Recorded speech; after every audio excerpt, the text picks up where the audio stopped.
6 ಗಂಟೆಯಿಂದ ಬಂದು ಕಾರ್ಯಾಚರಣೆ ಶುರು ಮಾಡಿದ್ದಾರೆ. ನಾವೆಲ್ಲ ಮಲಗಿದ್ರಿ, ನಮ್ಮ ಮನೆ ಹೋಗಲ್ಲ ಆ ಮನೆ ಹೋಗಲ್ಲ ಅಂತ ಹೇಳಿ 11 ಗಂಟೆ ಶಾರ್ಪ್ ಅವ್ರ ಜನ ಎಲ್ಲ ಮನೆ ಒಳಗಡೆ ನುಗ್ಗಕ್ಕೆ ಶುರು ಮಾಡಿಬಿಟ್ರು. 10-20 ಜನ ನುಗ್ಗುವಾಗ ಯಾರು ನಾವು ಮನೆಯವರು ಏನು ಮಾಡಬೇಕು, ಹೆಂಗಸರಿದ್ದಾರೆ, ಮಕ್ಕಳಿದ್ದಾರೆ, ಏನು ಮಾಡೋದು ಅಂತಾನೆ ಅರ್ಥ ಆಗಿಲ್ಲ. ಸಡನ್ ಎಲ್ಲರಿಗೂ ಆಚೆ ಇರಿ, ನಾವೇ ತೆಗಿತೀವಿ ಅಂತ ಅರ್ಧ ಗಂಟೆನಲ್ಲಿ ಎಲ್ಲ ಖಾಲಿ ಮಾಡಿ ರೋಡ್ ಮೇಲೆ ಹಾಕಿದ್ದೀವಿ. ಎಲ್ಲ ಡೆಮಾಲಿಷನ್ ಮಾಡಿದ್ದಾರೆ. ಇದು ನಾವು ಪ್ರಾಪರ್ಟಿ, ಇದು ರಿಜಿಸ್ಟರ್ಡ್ ಪ್ರಾಪರ್ಟಿ. ನಾವು ಓನರ್, ಬಾಡಿಗೆ ಟೆನೆಂಟ್ಗಿರೋದು. ಟೆನೆಂಟ್ ನಾವು, ಬಾಡಿಗೆ ಓನರ್ ಅಲ್ಲಿದ್ದಾರೆ. ಸಡನ್ ಆಗಿ ಹೇಳಿ ಅವ್ರ ಓನರ್ ಪಾಪ ಪೇಪರ್ಸ್ ಎಲ್ಲ ತೊಗೊಂಡು ಬಂದು ತೋರಿಸ್ತಾ ಇದ್ರು, ಏನು ಮಾತಾಡೇ ಇಲ್ಲ, ಅವ್ರ ಹತ್ರ ಕೇಳ್ತಾನೂ ಇಲ್ಲ, ಕಟ್ ಮಾಡಿಬಿಟ್ರು. ಎಲ್ಲ ಹೊಡೆದಾಗ್ಬಿಟ್ಟಿದ್ದಾರೆ. ಅರ್ಧ ಸಾಮಾನು ಒಳಗಡೆ ಇದೆ, ಅರ್ಧ ಸಾಮಾನು ಆಚೆ ಇದೆ.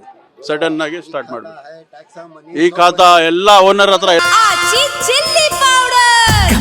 ಸಖತ್ ಖಾರ, ಬಣ್ಣ ಮತ್ತು ರುಚಿ ಆಚಿ ಚಿಲ್ಲಿ ಪೌಡರ್. ಎಲ್ಲ ಡಾಕ್ಯುಮೆಂಟ್ಸ್, ಪಕ್ಕಾ ಡಾಕ್ಯುಮೆಂಟ್ಸ್ ಇದೆ. ಟ್ಯಾಕ್ಸ್ ಬಂದು ಕಟ್ಟಿದ್ದಾರೆ, ಎಲ್ಲ ಡಾಕ್ಯುಮೆಂಟ್ಸ್ ಪೇಪರ್ ಇದೆ. ಯಾವುದು ಒಪ್ತಾ ಇಲ್ಲ. ಅವರು ಕಟ್ ಮಾಡ್ತೀವಿ, ಹೊಡಿಬೇಕು, ಆಚೆ ಹಿಡಿ ಸಾಮಾನು, ಇಲ್ಲ ಹಂಗೆ ಹೊಡೆದ್ ಬಿಡ್ತೀವಿ ಮನೇನೆ ಅಂತ ಹೇಳ್ತಾ ಇದ್ದಾರೆ ಸಾಮಾನು ಜೊತೆ. ಇವಾಗ ಮಕ್ಕಳ ಮರಿಗೆ ಇಟ್ಕೊಂಡು ಎಲ್ಲಿ ಹೋಗ್ಬೇಕು ನೋಡಿ, ಸಣ್ಣ ಮಕ್ಕಳಿದ್ದಾರೆ. ಎಷ್ಟು ರಿಕ್ವೆಸ್ಟ್ ಮಾಡಿದ್ವಿ, ಒಂದು ದಿವಸ ಟೈಮ್ ಕೊಡಿ, ಸಾಯಂಕಾಲವರೆಗೂ ಟೈಮ್ ಕೊಡಿ, ನಾವು ಮನೆ ನೋಡ್ಕೊಂಡು ಹೋಗ್ಬಿಡ್ತೀವಿ ಅಂದ್ರು ಆಗಲ್ಲ, ಒಪ್ಪಕ್ಕೆ ಆಗ್ತಾ ಇಲ್ಲ. ಅವರು ಒಪ್ತಾ ಇಲ್ಲ. ಆ ಥರ ಮಾಡಿ ರೋಡ್ಗೆ ಗುಂಡ್ರಿಸ್ಬಿಟ್ಟಿದ್ದಾರೆ. ನನ್ನ ಹೆಸರು ನಾಸೀರ್ ಅಹಮದ್ ಅಂತ. ಇಲ್ಲಿ ನಾವು 10 ವರ್ಷದಿಂದ ಇದ್ದೀವಿ. ಒಂದೇ 6 ಗಂಟೆಗೆ ಬಂದರು. 6 ಗಂಟೆಗೆ ಬಂದು ಯಾರಿಗೂ ಹೇಳಿಲ್ಲ ಏನು ಅಂತ. ಈ ಮನೆ ಹೋಗಲ್ಲ, ಆ ಮನೆ ಹೋಗಲ್ಲ ಅಂತ ಎಲ್ಲ ಮನೆ ಹೊಡೆದಾಕ್ತವ್ರೆ. ಇನ್ನೂ ಹೊಡಿತಾನೆ ಅವ್ರೆ. ಯಾರ ಮಾತು ಕೇಳ್ತಾ ಇಲ್ಲ. ಎಷ್ಟೋ ರಿಕ್ವೆಸ್ಟ್ ಮಾಡಿದ್ವಿ ನಾವು, ಆ ರಿಕ್ವೆಸ್ಟ್ಗೂ ಅವ್ರು ಕೇಳ್ತಾ ಇಲ್ಲ.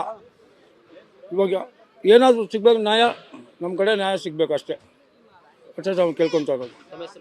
ಫಯಾಜ್ ಅಂತ.